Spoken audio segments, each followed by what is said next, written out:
오늘 민주노총의 이석행 전 위원장님을 비롯해서 또 전현직감과 조합원이 민주통합당에 함께하게 됐습니다. 이석행 위원장님은 우리 국민들이 잘 아시다시피 이 땅의 노동의 가치를 실현하기 위해서 정말로 고뇌에 찬 삶을 살아오신 분입니다. 민주통합당은 앞으로 비정규직 노동자 문제를 비롯해서 이 땅의 노동자와 함께하는 새로운 계기를 이분들의 입당과 함께 만들어 가겠습니다. 진심으로 환영하고 진심으로 축하드립니다. 감사합니다.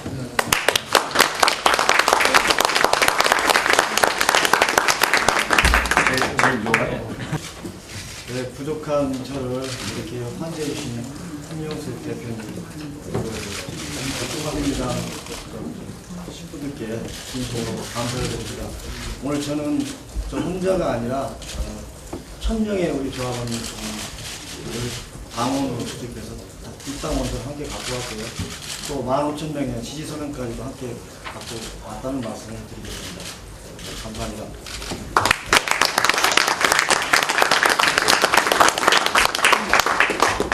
백제지 수석이 크잖아.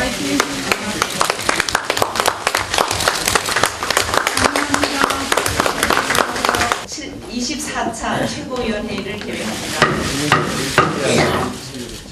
네, 한명수 대표님 말씀드리겠습니다. 3월 5일 오늘은 경칩입니다.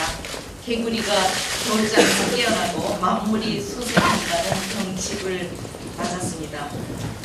춥고 길었던 겨울이 어느덧 끝나고 어제 내린 봄비와 함께 이제 봄 기운이 완연해지고 있습니다. 민주통합당은 이번 4월 총선에서 1%만을 위한 이명박 새누리당 정권 4년의 춥고 어두웠던 겨울공화국을 끝내겠습니다. 그래서 99%의 서민들과 함께 꿈과 희망에 가득한 새봄을 되찾아드리기 위한 개혁 공천에 지금 혼신의 힘을 다 쏟고 있습니다. 광주에서 불미스러운 사건도 있었고 국민들 보기에 부족한 점도 없지 않지만 민주통합당은 오로지 국민의 뜻과 명령을 받들어서 총선 승리를 향해 전진해 나갈 것임을 다시 한번 강조드립니다. 야권연대 시기가 임박했습니다. 야권연대는 국민의 요구이고 명령입니다. 야권이 하나로 힘을 합쳐서 99%의 국민 무시 그리고 1%의 부자재벌 편드는 대통령과 여당을 심판하라는 유권자의 요구에 겸허하게 임하겠습니다. 지금 유권자들께서는 간단히 결심하고 계시는 것으로 알고 있습니다. 이번에 야권연대 잘못되면 국민과 역사에 씻을 수 없는 죄를 짓는 것임을 저희들은 잘 알고 있습니다. 야권이 힘을 합쳐서 2012년 총선에 반드시 승리하겠습니다. 이정희 대표와 빠른 시간 안에 만나 야권연대 매듭 짓겠습니다. 국민의 국회, 국민을 위한 국회를 만들기 위해 크게 야권 단일 후보의 대열을 만들어내겠습니다. 저와 민주통합당 믿고 조금만 기다려 주시기 바랍니다. 승리하는 구도를 만들어내겠습니다.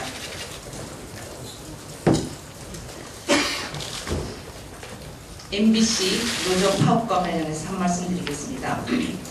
MBC 노조가 공정방송을 위해서 한 달째 파업을 지속하고 있습니다. 그럼에도 불구하고 김재철 사장이 모르쇠로 일관하고 이것도 모자라서 박성호 기자회장을 해고한 데 이어 오늘은 부궁작동 간부까지 징계하려 하고 있습니다. 이것은 유신과 전두환 신군부시대의 언론인 대학살이 재현되고 있는 것입니다. 김재철 사장은 기자들에게 대한 징계를 철회하고 자진 사퇴해야 마땅합니다. 민주통합당은 19대 국회 개회와 동시에 MB정권 언론장악 청문회를 열겠습니다. 그래서 이명박 새누리당 정권의 언론장악과 방송통제 실태를 낱낱이 파헤칠 것입니다. 이명박 새누리당 정권의 언론장악에 저항하다 해임되고 징계되고 불이익을 받은 언론인들의 원직 복귀와 명예 회복을 민주통합당이 반드시 실현해내겠습니다. 감사합니다. 김진표 원내대표 모두 발언 있겠습니다. 민주 파괴 국기문란 범죄인 작년 10월 26일 성관이 디도스 테러의 진상을 규명할 디도스 특검이 오늘 출범하게 됩니다. 이명박 대통령이 5일 특별검사 박태석 변호사에 대해서 임명장을 이제 수여하게 되면 그리고 25일까지는 수사팀 전체를 구성을 완료할 그런 계획이 있습니다. 경찰하고 검찰이 희대의 디도스 테러 사건을 최규식 의원과 박기태 의장의 비서 몇몇이 저지른 우발적 단독 범행으로 엉터리 결론을 냈습니다만 이와 같은 검찰과 경찰의 수사 결과를 믿을 국민은 한 명도 없을 것입니다. 지금 전 국민이 디도스 특검팀을 주시하고 있다고 하는 사실을 박태석 특검은 누구보다도 잘 알고 있으리라고 생각합니다.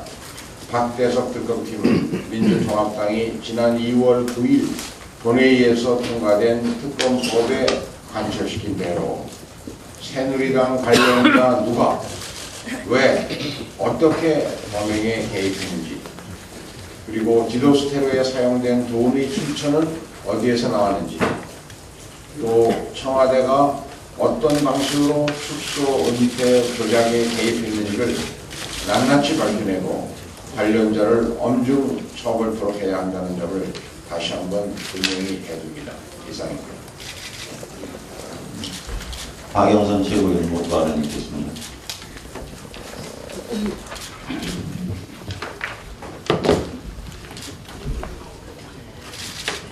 청와대 행정관이 모든 컴퓨터를 강물에 갖다 버리든지 부숴 없애라고 했다. 검찰하고는 얘기가 됐다. 걱정하지 않아도 된다.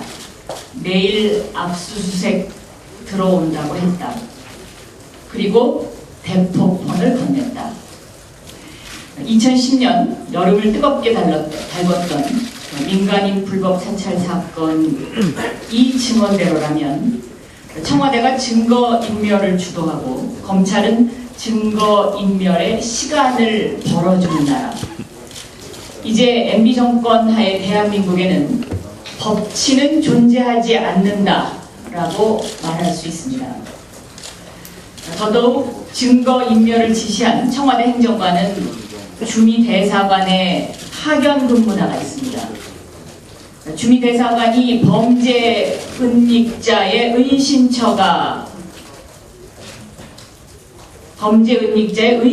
전락했습니다.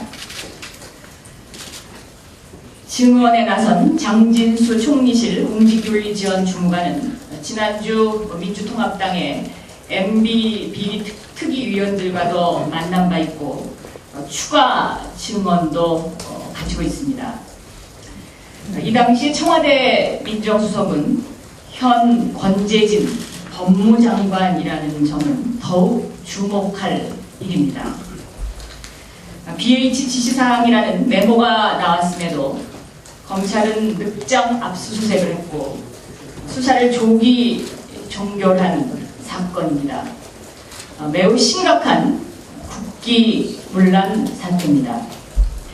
MB 비리 특위 및 불법 비자금 진상조사위원회는 이 민간인 불법 사찰 사건과 관련해서 민주통합당이 가지고 있는 증언을 토대로 검찰에 재수사 촉구 혹은 관련 당사자를 고발할 계획이라는 것을 밝혀둡니다. 참고로 MB 특위 회의는 오늘 오후에 열립니다.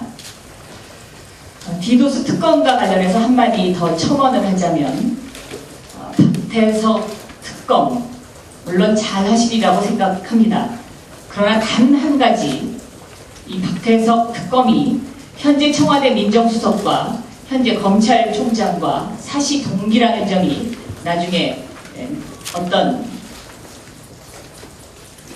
누가 되지 않는 그런 상태가 됐으면 좋겠다라는 발언을 드립니다. 이상입니다. 네, 박지원 최고위원 모두 발언 있겠습니다.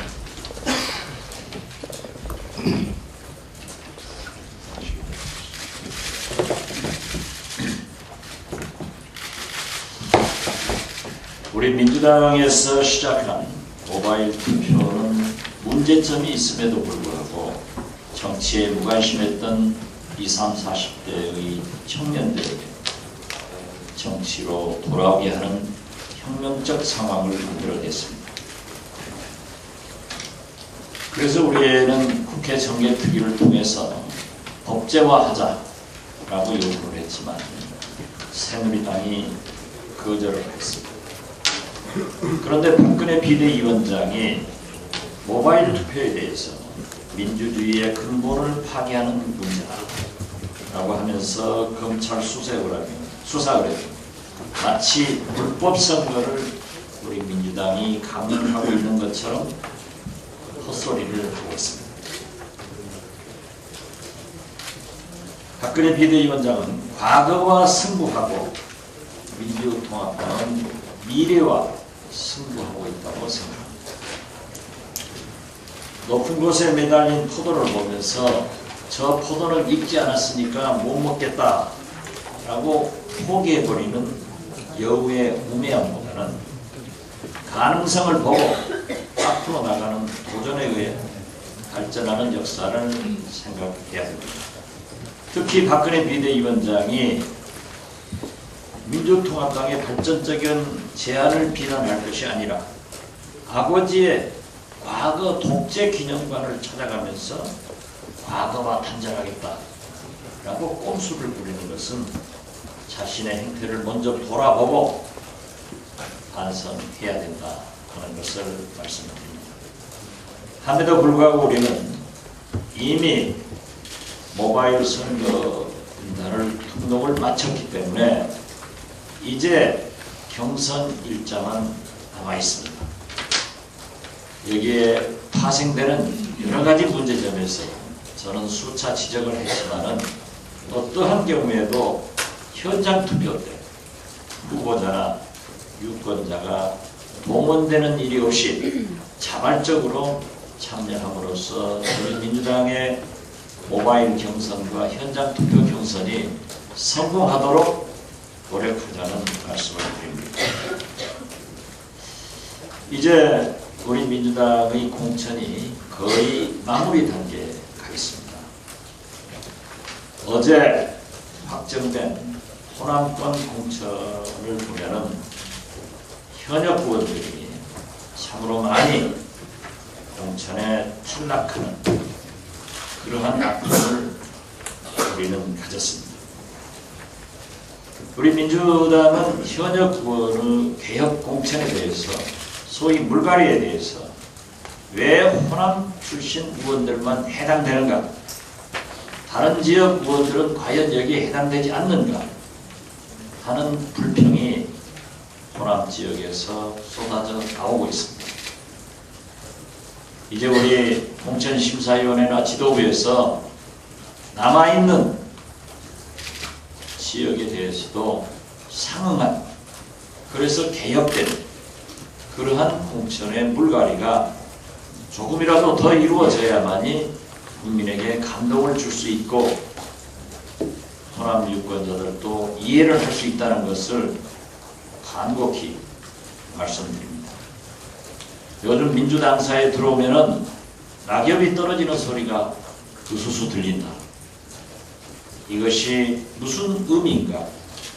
우리 모두가 반성을 하고 이제 진정한 통합과 화합을 통해서 우리 민주당의 총선 승리와 정권 교체를 위해서 함께 나갈 때라는 것을 강조합니다. 이상입니다. 다음 김우겸 최고위원 모두 발언 있겠습니다. 오늘 호남 지역 공천 결과가 발표되었습니다. 6분의 중진 위원들께서 공천을 받지 못했습니다. 아마 새로운 인물을 바라는 국민의 눈높이에 맞추기 위해서 저희들을 대신해서 이분들이 희생제물이 된 것 같습니다. 우리 모두 국민들의 신뢰를 받지 못한 책임을 이분들에게 떠넘긴 것 같아서 대단히 안타깝고 미안하고 국민에게 수고스럽게 생각합니다. 민주통합당이 교만해져 있지 않느냐는 그런 국민의 비판 속에서 이루어진 최근의 공천작업 빨리 수습하고 민주통합당이 기득권에 연연해야 한다는 그런 국민의 비판 빨리 우리가 떨쳐버리고 정말 우리가 약속했던 대로 서민경제 살리는 그런 방안 내놓고 이번 총선에서 국민들의 새로운 기대를 모을 수 있도록 최선을 다해야 될 것입니다. 여러 가지 국민 여러분께 안타깝고 죄스럽다는 말씀드립니다. 남이현 의원 모두 발언하겠습니다. 네, 호남권에 공천이 발표가 되었습니다. 국민들이 개혁 공천을 바라고 있는 부분이 큰데요. 특히 호남 지역에 있는 여성계에서는 그동안 호남 지역에 민주당이 우세함에도 불구하고 여성 의원이 유일하게 전북 지역에 한 분이시다는 것 때문에 여성 의무 공개 10억조를 위해서는 호남 지역에서 여성을 전략 공천한 것을 요청했습니다. 지금 아직 물론 호남권의 공천 심사가 더 아직 보류되어 있는 부분이 있기 때문에 당이 좀 더 의지를 갖고 호남 지역에서 여성 공천이 될 수 있도록 노력을 해나가야 될 것 같습니다. 19대 총선을 앞두고 그 시민사회 진영에 과제별 부문별 정책 협약 요청이 쇄도하고 있습니다. 그동안 당내 공천이나 경선으로 인해서 시민사회 연대가 다소 진행이 조금 부진하고 있는 상황인데요. 앞으로는 당 지도부가 시민사회와의 스킨십을 강화하고 또 시민사회가 제기하는 이슈를 적극 검토해서 정책별 사안별로 정책 연대와 공조를 강화해 나갈 예정입니다.